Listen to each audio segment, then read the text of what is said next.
예수님의 안목이라는 제목으로 우리 함께 말씀으로 은혜 받기를 원합니다. 제가 사진을 2장 정도 지금 보여드리려고 하는데 한번 먼저 띄워주시면 여러분이 어떤 모습이 보이십니까? 잘 보시면 다른 모습이 보일 겁니다. 어떤 분은 노인 2분 이렇게 얼굴을 맞대고 있는 그림이 보일 거고요. 어떤 분은 젊은 사람들이 지금 기타 치고 있는 2사람의 모습을 보일 거고, 가운데 뭐가 있죠? 잔이 있는 모습을 보실 수 있을 겁니다. 똑같은 그림인데 다시 보는 반응들이 다 다를 수가 있어요. 다시 한 장 또 넘겨주십시오. 자, 이 그림은 또 어떨까요? 마찬가지 노인이 보이시는 분 한번 손 한번 들어보시죠. 노인, 백발 노인이 되시는 분 여기 있죠? 자, 말 타고 또 옆에 누워있는 노란색 누워있는 여자가 보이시는 분들 한번 손 한번 들어보세요. 다르죠? 반은 이렇게 보이고 반은 이렇게 보이는 걸 보게 돼요. 여러분 왜 그럴까요? 어떤 각도에 따라서 우리가 이 그림을 보냐에 따라서 모든 내용들이 달라질 수 있습니다. 어떤 관점으로 우리가 거기에 집중하냐에 따라서 우리가 보는 모습들이 이렇게 서로 달라질 수 있는 걸 보게 돼요. 앞에 여러분 사과가 있습니다. 사과 한번 그림 보여주세요. 사과가 있는데요, 이 사과의 색깔을 보고 사과가 흠이 난 것도 보일 거고, 눈이 좋으시면 이 사과가 얼마나 싱싱한지도 여러분이 보일 거예요. 눈이 나쁜 분은 어떻죠? 저게 사과인지 뱀인지 감인지, 저는 이거 안경 벗으면 아무것도 안 보입니다. 저처럼 진짜 시력이 안 좋은 분은 뭐 아무것도 안 보일 것 같아요. 그죠?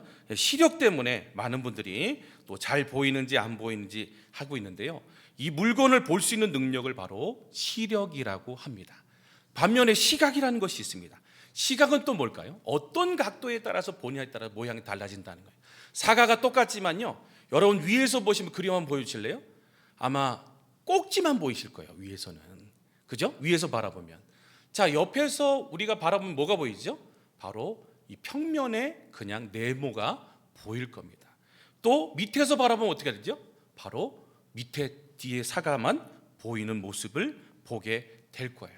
전체적인 사과의 윤곽을 모르고 그냥 한 단면만 보게 되는 게 바로 시각이라는 것이고, 바로 시력과 시각은 이렇게 차이가 있는 걸 보게 돼요. 근데 이거보다 더 중요한 게 뭔가 했더니요, 바로 안목이라는 거예요. 안목은 뭘까요? 시각과 시력뿐만 아니라 이 안목은 어떤 것의 가치를 판단하거나 구별할 수 있는 능력을 말한다는 거예요.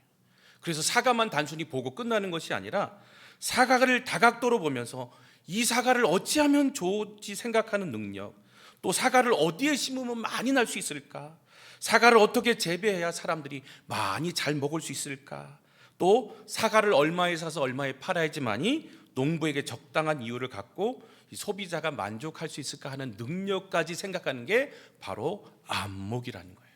이걸 다른 말로 얘기하면 가치관, 세계관이라고 이야기합니다.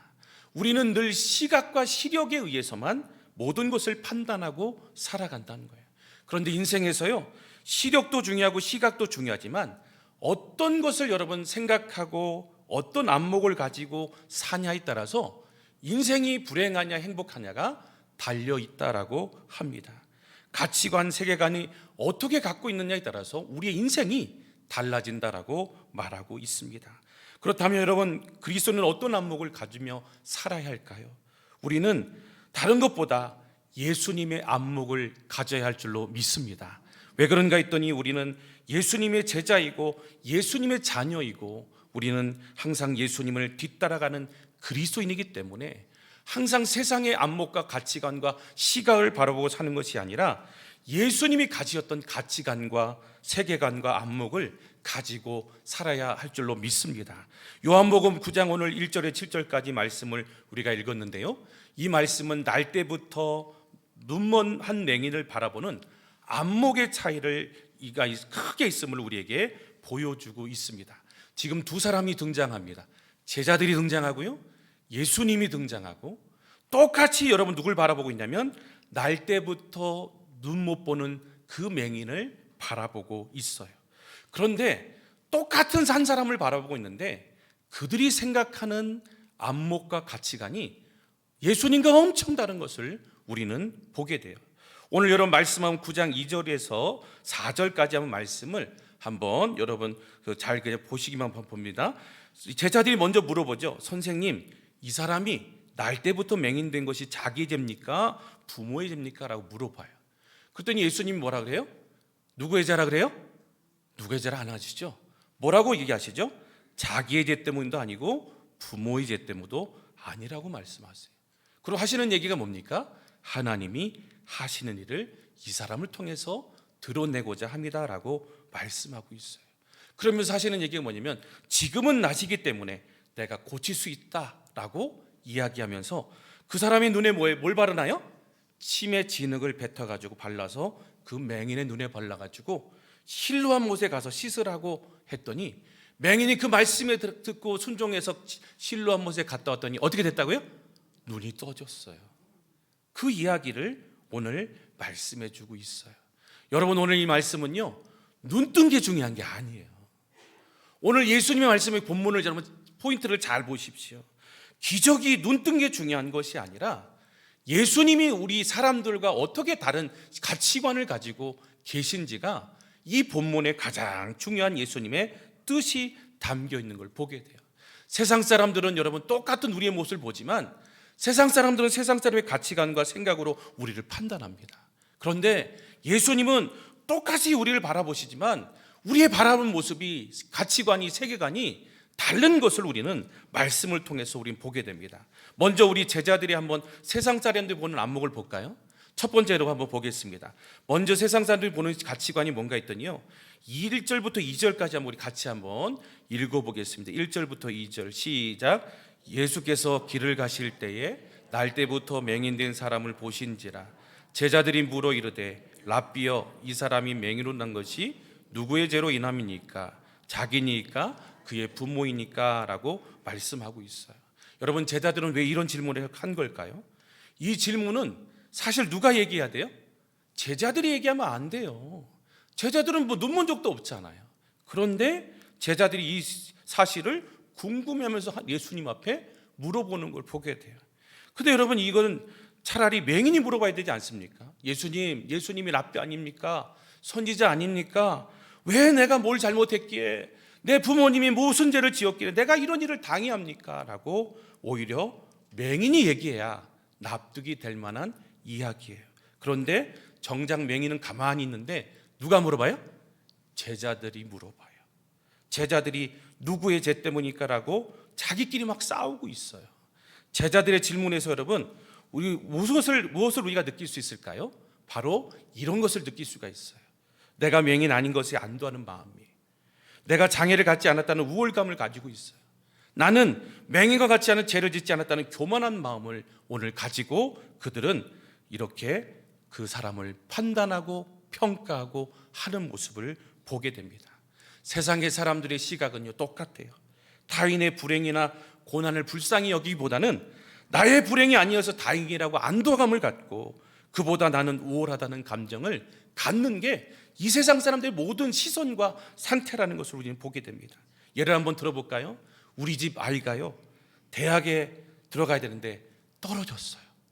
그런데 옆집 아이라도 대학에 들어가면 참 좋잖아요. 그런데 여러분 어떻죠? 옆집 아이도 떨어져야 마음이 후련해요. 왜 그럴까요? 다시 내 고통을 당해야 된다라고 생각한다는 거지. 여러분, 그런데 생각해 보면 옆집 아이하고 우리 집 아이하고 상관이 있어요, 없어요? 없어요. 우리 집 아이가 안 되면 남의 집 옆집 아이라도 잘 되게 해야 되는 게 그게 사람의 마음인데, 우리는 은근히 뭐예요? 옆집 아이도 안 되기를 은근히 바라고 있는 악한 본성을 가지고 있다는 거예요. 이 세상 사람들은 이렇게 여러분 살고 있습니다. 이렇게 우리를 바라보고 있어요. 제자들의 두 번째 관심은 뭡니까? 모든 인생의 환난과 고난을 죄의 결과로 단정짓는 방식을 드러내고 있어요. 오늘 보자마자 뭐라 그래요? 누구 죄 때문이라고 정죄하고 있잖아요. 2절을 다시 한번 보면 제자들이 물어 이르되 랍비여, 이 사람이 맹인이 난 것이 누구의 죄로 인함입니까? 자기입니까? 그의 부모입니까? 남 탓으로 돌려버려요. 다 나의 죄가 아니고 다 너의 죄다, 너가 잘못해서 그랬다라고 정죄하고 손가락질하는 게 세상 사람들의 모습이에요. 근데 이 모습은 여러분 우리가 이렇게 습득된 것 같아요. 왜냐면 우리나라가 동양권이잖아요. 불교에서는 뭐라 그러죠? 업보라 그러잖아요. 부모가 잘못 지면 자녀가 대를 잇고 나중에 그걸 또 현세에서 해결해야지만이 또 다시 새로 태어난다는 그런 잘못된 사상이 우리 남한이 물들어 있어서 어떤 모습만 보면 어떻게 고난당하는 모습만 보면 너 죄져서 그래, 죄 결과야라고 판단하는 모습을 우리는 보게 됩니다. 세 번째는 어떻죠?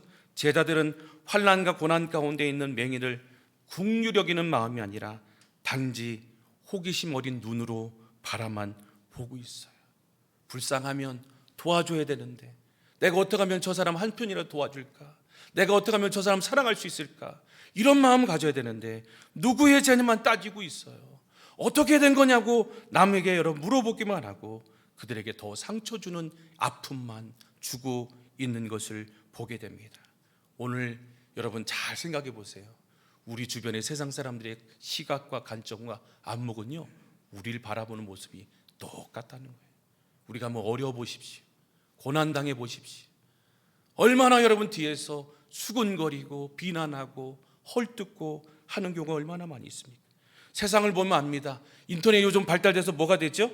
어떤 여러분 문제가 딱 생겼어요. 그럼 뭘 하죠? 사람들이 암암리로 댓글. 그래서 얼마 전에도 한 연예인이 젊은 나이인데 목숨을 끊고 그런 일들이 여러분 벌어지고 있잖아요. 여러분 정말 우리가 예수님 믿는다면, 우리가 그리스도인이라면 이 같은 모습들은 우리는 여러분 양산하는 장본인이 되면 안 됩니다. 예수님은 여러분 어떤 우리의 모습을 보고 가치관과 안목을 보고 계셨습니까? 여러분 오늘 예수님의 모습을 두 번째로 보기 원하는데요, 예수님은요 똑같이 환경을 봤지만 그렇게 판단하지 않으셨어요. 예수님은 먼저 여러분 어떻게 해요? 제자들과 세상 사람과 전혀 다른 안목을 가지고 말씀하십니다. 첫 번째는 뭡니까? 예수님은 인생의 모든 환난과 고난이 반드시 제 결과로 오는 것이 아님을 보여주고 계세요. 여러분 이 관점은요 성경적인 관점이에요. 고난이 죄져서만 온 고난일까요? 아니라는 거예요. 한번 우리 베드로전서 2장 19절 20절 한번 우리 같이 한번 말씀 보겠습니다. 같이 한번 읽어볼까요? 시작. 부당하게 고난을 받아도 하나님을 생각함으로 슬픔을 참으면 이런 아름다우나 죄가 있어 매를 맞고 참으면 무슨 칭찬이 있으리요. 그러나 선을 행함으로 고난을 받고 참으면 이는 하나님 앞에 아름다우니라. 아멘. 여러분 무슨 말씀입니까? 베드로전서에서 베드로 사도는 인생의 고난을 세 가지로 얘기해요. 첫 번째 고난은 이유 없는 고난이에요. 이유 없는 고난 당할 수 있잖아요. 나도 모르는데, 나는 죄진 것도 없는데 그냥 남에게 의해서 지어지는 피해를 입는 그런 고난들이 있다는 거예요. 두 번째 고난은 어떤 고난일까요? 자기의 죄로 인해서 그건 달게 받는 고난이 또 있다는 거예요. 그래서 심지어는 부모님이 잘못하면 여러분 성경에도 부모의 죄는 몇 대까지 물려간다고요? 3, 4대까지 물려진다라고 분명히 말씀하고 있어요. 그 고난이 여러분 우리가 받아야 되고 할 고난이겠죠. 세 번째는 어떤 고난이 있나요? 의롭게 살고자 해서 당하는 고난이 우리에게도 있습니다. 여러분 오늘 고난이 왔습니까? 문제가 왔습니까? 그렇다면 여러분 오늘 우리는 먼저 죄 때문에 여러분 했다고 판단할 것이 아니라 이 세 가지의 고난 중에 하나가 아닌가를 한번 생각해 보자는 거예요. 이유 없는 고난, 여러분 예를 한번 들어볼게요. 어떤 고난이 있을까요? 내가 잘 운전하고 있어요. 그런데 상대방이 음주운전하고 어떻게 해요? 때로는 들이받아가지고 여러분 다칠 수도 있잖아요. 이거는 여러분 우리가 정말 생각지 못한 이유 없는 고난이잖아요. 어떤 사람이 길을 가는데 아파트 베란다에서 여러분 잘못된 주부가 잘못해가지고 이 화분을 떨어뜨렸어요. 그러다가 머리에 팍 맞았어요. 누구의 죄죠? 예? 아줌마의 죄잖아요. 아줌마가 잘못해서. 근데 여러분 내가 잘못한 건가요? 아니에요. 이유 없는 고난이 이 세상에 있을 수 있다라고 하나님 말씀하고 있어요. 근데도 여러분 이유 없는 고난도 오늘 말씀해 보니까 하나님을 생각하고 슬픔을 참으면 이는 아름다운 고난이 된다라고 말씀해 주고 있어요. 두 번째 죄는 아까 말씀드렸고 내가 지은 죄는 여러분 얼마나 받아야 되고 우리가 여러분 얼마나 그런 심판을 받게 됩니까? 그런데 세 번째 고난이 아까 뭔가 있다면 선을 행함으로 고난을 받고 것이 있다라고 말하고 있어요. 때로는 우리가 여러분 신앙생활 바로 하려잖아요. 그럼 고난받아요. 직장에서 잘릴 수도 있어요. 가정을 이룰 수도 있어요. 말씀에 정의롭게 살려다 보면 왕따 당하고 또 많은 외로움을 겪을 수가 있다는 거예요. 여러분 진실되게 살려다가 받는 고난, 하나님 말씀하셨어요. 하나님이 참고 이기면 하늘의 상급이 크다라고 말씀해 주셨다는 거예요. 여러분 오늘 세 가지의 고난의 이유가 있대요. 항상 고난이 오면 우리는 그렇게 해야 합니다. 아이고 하나님 내가 뭘 죄졌어요. 하나님 왜 나한테 이러세요? 라고 하는데요, 고난에는 성경이 말합니다. 반드시 뜻이 있는 줄로 믿습니다. 우리 한번 옆에 분 축복합시다. 고난에는 하나님의 뜻이 있습니다. 할렐루야. 여러분 오늘 예수님의 시선과 예수님의 음성을 우리 바로 들으시는 저와 여러분 되기를 간절히 주의 이름으로 축복합니다. 그래서 여러분 예수님은 두 번째, 고난은 여러분 있지만 고난의 자리도 여러분 예수님을 만나면 복이 된대요. 오늘 여러분 잘 보십시오. 맹인이 환난을 당하고 고난을 당했어요. 그런데 이 고난이 없었으면 맹인이 예수님 만날 수 있었을까요? 없었을까요? 못 만났어요. 이 고난 때문에 맹인은 누구 만났다고요? 예수님을 만날 수가 있었다는 거예요. 그래서 여러분 우리가 여러분 고난이 올 때요, 우리는 여러분 실망하고 좌절하면 안 됩니다. 그 고난이 어떻게 보면 그 고난 속에 주님이 찾아오시고 그 고난 속에서 우리 주님이 우리를 만나 주실 기회가 될 줄로 믿습니다. 고난의 여건 가운데 있습니까? 육신의 질병 때문에 고통스럽습니까? 자녀들의 문제로 밤을 새우고 있습니까? 경제적인 어려움으로 곤란을 당하고 있습니까? 인간적인 관계로 마음이 아픕니까? 그 원인을 바라보지 말고 상황을 바라보지 말고 그 당한 환난 가운데 고난을 뚫고 오시는 예수님을 바라보시기를 간절히 소원합니다. 그분이 환난 중에 우리를 주목하실 때 만나시기를 주의 이름으로 축원합니다. 그분이 내미는 구원의 손길을 잡을 때 우리의 고통이 변하여 감사로 바뀌게 된 날이 올 줄로 믿습니다. 스페인의 어느 산 인근에 수십 명의 농부들이 살고 있었다 그래요. 포도 농사가 너무 잘 됐다 그래요. 그런데 어느 날 이 포도밭에 산불이 나가지고요, 다 타버렸대요. 그래가지고 불과 수확을 며칠 앞두고 누가 불을 붙였는지 모르겠어요. 다 타버려가지고요, 이제는 다 가정도 집도 다 불타고 했다는 거예요. 수십 명의 농부들이 하늘을 원망했습니다. 아이고 왜 이렇게 나에게 우리 모든 재산을 다 가져갔냐고. 아무런 대책 없는 우물쭈물한 정부를 탓하고 정부가 왜 뭐냐고 탓하고 또 한탄하고 통곡하며 그 마을을 다 떠나버렸어요. 그런데 한 사람은 남았어요. 그 한 사람이 누구냐 했더니요, 교회 얼마 안 간 초신자가 거기 마을에 살았는데 그분이 혼자 남았다는 거예요. 근데 그분도 떠나려고 했는데 이상하게 떠나기 쉽지가 않은 거예요. 왜 그런가 했더니 주일날 교회 목사님 설교를 들었는데 목사님 설교가 떠오르는 거예요. 목사님 뭐라고 그날 설교했냐면요, 이런 얘기했어요. 환난 중에 기뻐하고 감사할 때 그 환난이 변하여 복이 된다는 말씀을 들었어요. 그 말씀을 듣고 나니까요, 이렇게 고난당했는데 그 말씀이 다른 사람 얘기가 아니고 나한테 한 얘기인 것 같아요. 그래서 결심했다 그래요. 하나님의 뜻이 분명히 있을 거야. 불이 난 것도 분명히 하나님 뜻이 계획이 있을 거야. 지난주 목사님의 설교 말씀 정말 나한테 하는 들으라고 하신 말씀일 거야 라고 원망과 불평이 있지만 그분이 참고 이제 어떻게 하냐면 탄채를 걷어내기 시작했다라고 합니다. 그런데 한 시간쯤 막 걷어내니까 뭐가 반짝거리는 거예요.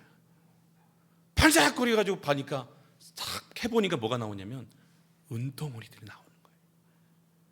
알고 봤더니 여러분 그 산에 은광이 있었어요.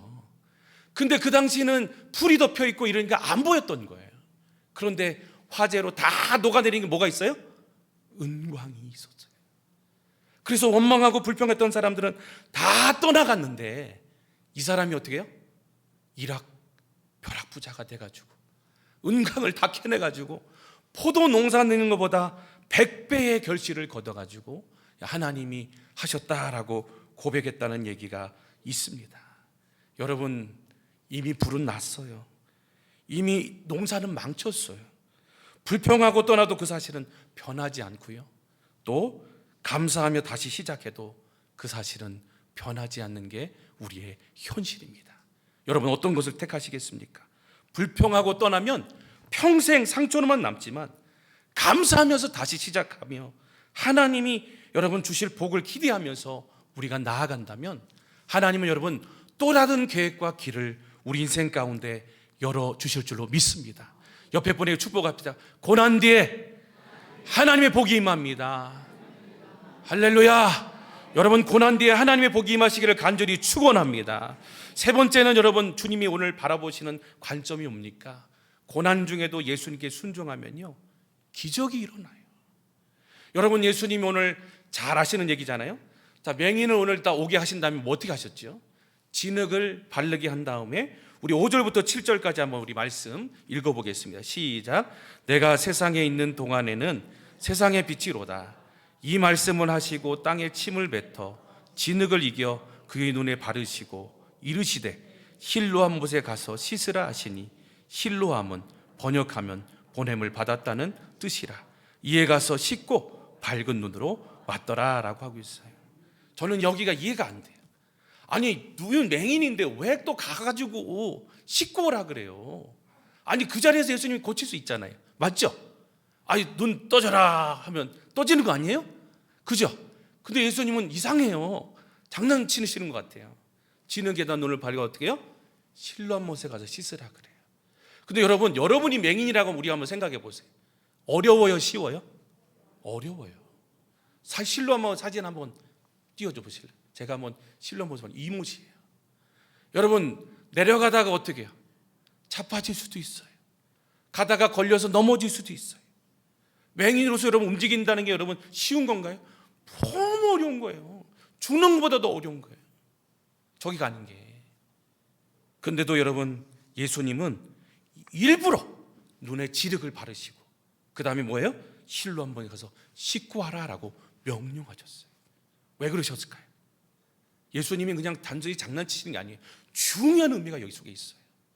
실로암이 여러분 주시는 게 첫 번째 우리가 의미가 뭐냐면, 왜 진흙을 밟으셨죠? 하나님 우리를 창조하실 때 뭘로 창조하셨어요? 흙으로 창조하셨어요. 우리를 다시 새롭게 주님이 다시 만드시려고 진흙으로 눈에 바르셨어요.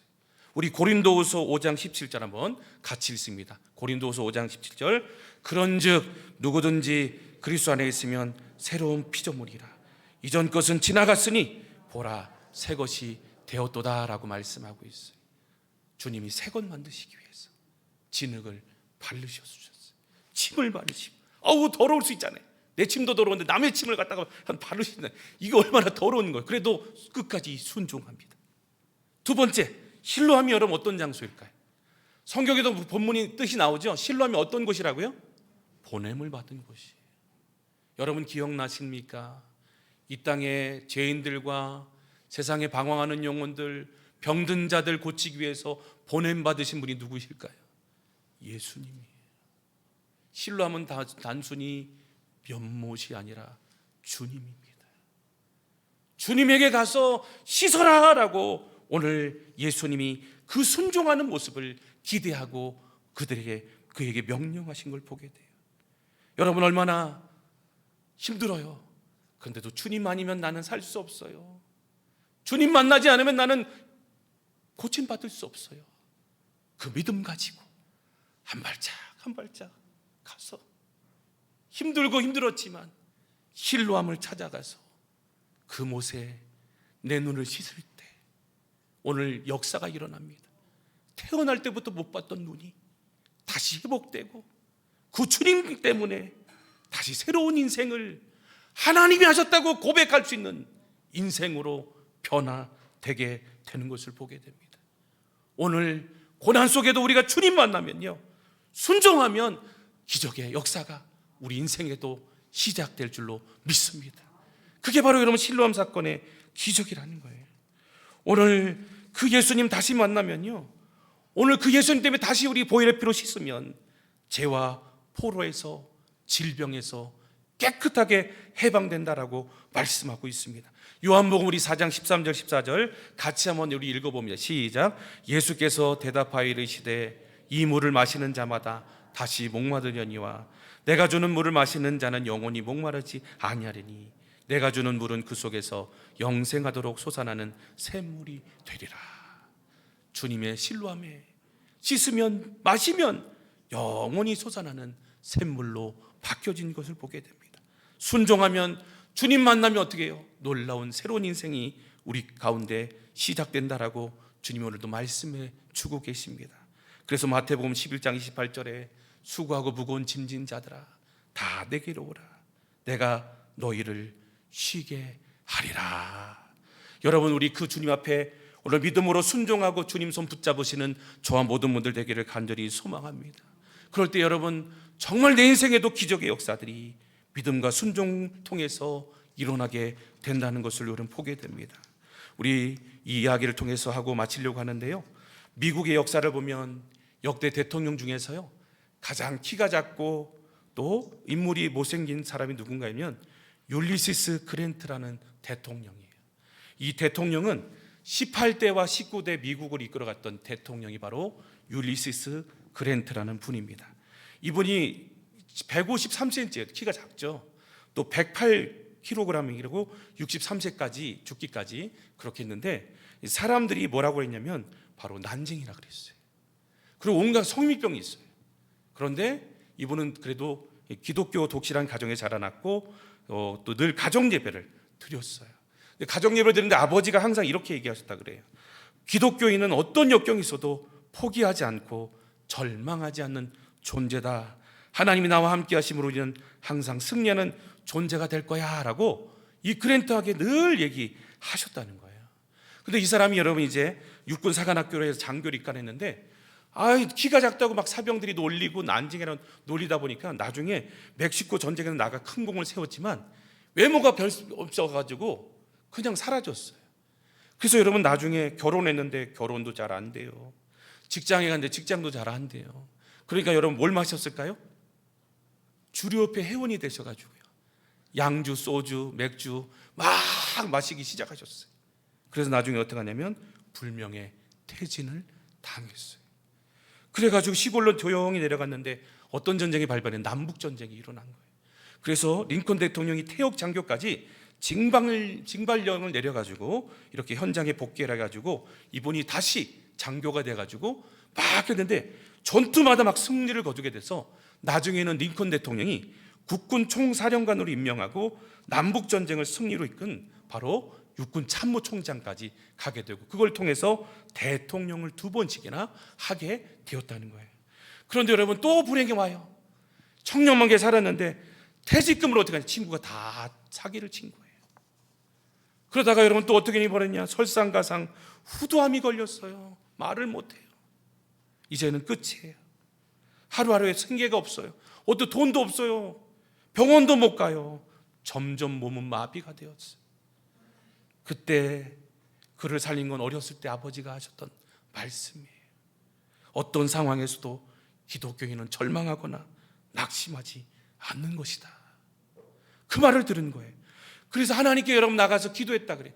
하나님, 이제 내가 6개월밖에 남지 않은데 제가 할 수 있는 일이 무엇입니까?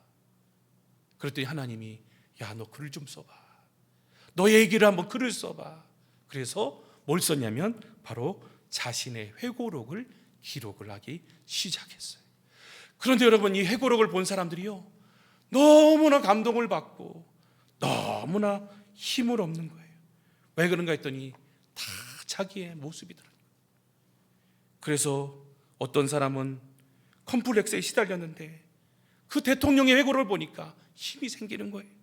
어떤 사람은 암 환자인데 절망이었는데 그 후두암에 걸렸는데도 그렇게 열심히 글을 쓰고 자신의 이야기를 통해서 힘을 얻게 되었고, 어떤 사람은 알코올 중독에 빠졌는데 그 얘기를 듣고 나서 다시 나도 재기하라는 생각을 했고, 결혼 생활에 실패한 젊은이들도 그 책을 읽고 희망을 얻어서 그렇게 했다는 것을 보게 됩니다. 나중에 그래서 어떻게 하냐면 자기 친구가 사기친 돈보다 돈을 엄청나게 벌어가지고 자녀 후손들에까지 그 돈을 남겨줬다는 얘기가 있습니다. 여러분, 오늘 고난 중에도 우리가 주님 만나면요, 놀라운 새로운 계획들을 이루어주실 날이 올 줄로 믿습니다. 이제 말씀 마치려고 하는데요, 성경에 보면 하나님의 관점이 여러분 얼마나 다릅니까? 오늘 맹인의 보는 모습도 세상 사람과 주님의 관점은 다르고요, 아브라함은 여러분 우상장수였는데 나중에 하나님은 무슨 사람으로 만드냐? 열국의 아비로 만들어줬어요. 야곱은 사기꾼이었어요, 세상 사람들 보기에. 그런데 하나님은 이스라엘 12지파의 아비로 만들어줬어요. 모세는 패배자였지만 하나님이 손대시니까 이스라엘의 지도자로 만들어주셨고, 바울사도 이제 성경 유적지 가셨는데 그렇게 여러분 핍박하고 했던 사람, 세상 우리 믿는 사람들 다 포기했던 했던 사람, 하나님은, 주님은 포기하지 않으시고 이 사람은 이스라엘을 위해서 택한 나의 그릇이라고 주님은 바라보시고 그를 우리 세계 선교의 도구로 사용하신 것을 보게 됩니다. 여러분, 힘을 내시기를 바랍니다. 아무리 고난과 힘든 상황이 와도 우리 곁에는 우리를 바라보고 계시는 하나님이 계신 줄로 믿습니다. 우리를 기대하고 계신 예수님이 오늘도 함께하고 계시고 놀라운 계획을 우리 가운데 준비하고 계신 줄로 믿습니다. 우리 한번 옆에 분 마지막으로 축복하고 우리 한번 찬양하기 원하는데, 당신을 향한 놀라운 하나님의 계획이 있습니다. 한번 옆에 분에게 축복해 봅시다. 할렐루야. 우리 그 주님 만나고 하나님 만나서 다시 고난 가운데 일어서서 하나님 살아계심을 나타내는데 귀하게 쓰임받는 저와 모든 분들 되기를 간절히 주의 이름으로 축원합니다. 우리 한번 왜 나만 겪는 고난